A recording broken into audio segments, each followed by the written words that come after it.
Baulkham Hills. Thank you, Mr Acting Speaker, and I rise to bring to the House's attention some of the activities that are occurring over the course of the Centenary of Anzac commemorations, both as the member for Baulkham Hills but also as Parliamentary Secretary on the Centenary of Anzac.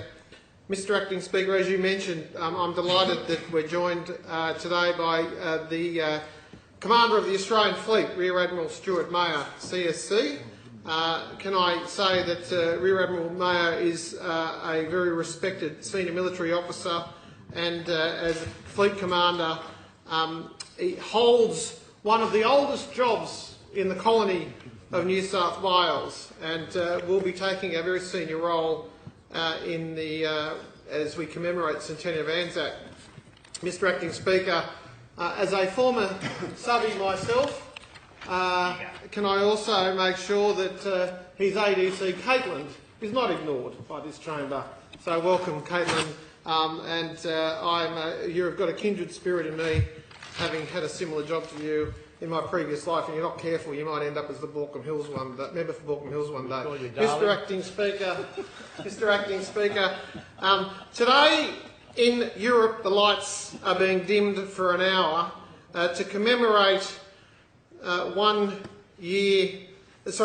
years since the commencement of hostilities in the Great War. I say today because, of course, in the UK at the moment it's the end of the 5th of August, the 4th of August. And as part of the commemorations, I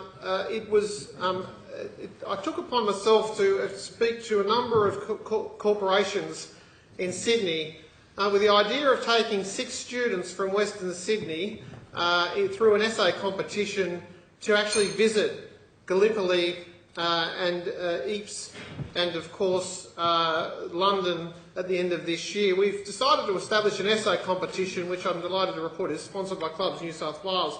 This competition takes 6 students from Western Sydney on a trip of a lifetime to Gallipoli later this year. We'll visit battlefields of the First World War, including Gallipoli, Villers-Bretonneux, Ypres and Passchendaele. High Commissioner Alexander Downer will be hosting the students at Australia House in London before they attend the Armistice Day service at Westminster Abbey on the 11th of November.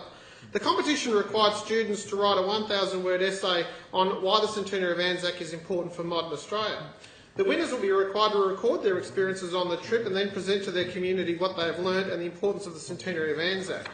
I was inspired to start the competition because when I was growing up in Western Sydney, it was an interest in history and possibly an unhealthy preoccupation with military history that inspired me to go to university, join the military and then, of course, enter Parliament. History was a powerful subject for me, and it inspired in me an interest in those that have gone before us. Entries closed last week, and I'm pleased to have received about 80 entrants from students from across Western Sydney, and they were very high calibre. They'll now be judged by Rosa Sage, Dr Rosa Sage, the member for Blue Mountains, the member for Toongabbie, Nathan Rees, and retired General Warren Glennie. 40%, Mr Acting Speaker, in fact 43% of the essays that I received were from students of a non-English speaking background, and I think that's remarkable and shows a deep connection that immigrants continue to have with the Australian story. And I'll be sending those students back out once they return from this trip of a lifetime to talk to their own communities about the importance of Anzac and the importance of Anzac commemoration.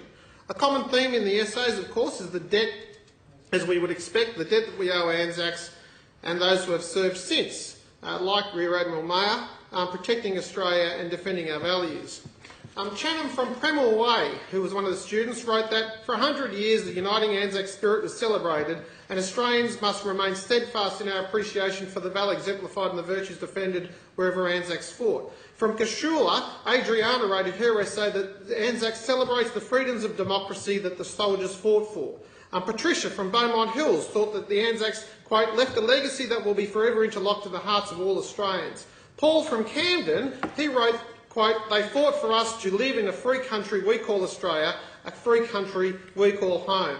Mr Acting Speaker, when I read some of these essays, a chill went down my spine, and I was delighted to see that so many people from Western Sydney have taught their children the importance of history. Many of the essays identified the need not just to commemorate the service of those who fought in World War I, but also served in conflicts like the Second World War, Korea, Vietnam, East Timor, Solomon Islands, Iraq, Afghanistan and, of course, Bougainville. Finally, Mr Acting Speaker, I wish to thank Premier Baird for acting as the patron of the essay competition, Clubs New South Wales who have financially supported the competition, and I look forward to winners being announced at the end of the month so they can prepare for the trip of a lifetime. Mr Acting Speaker.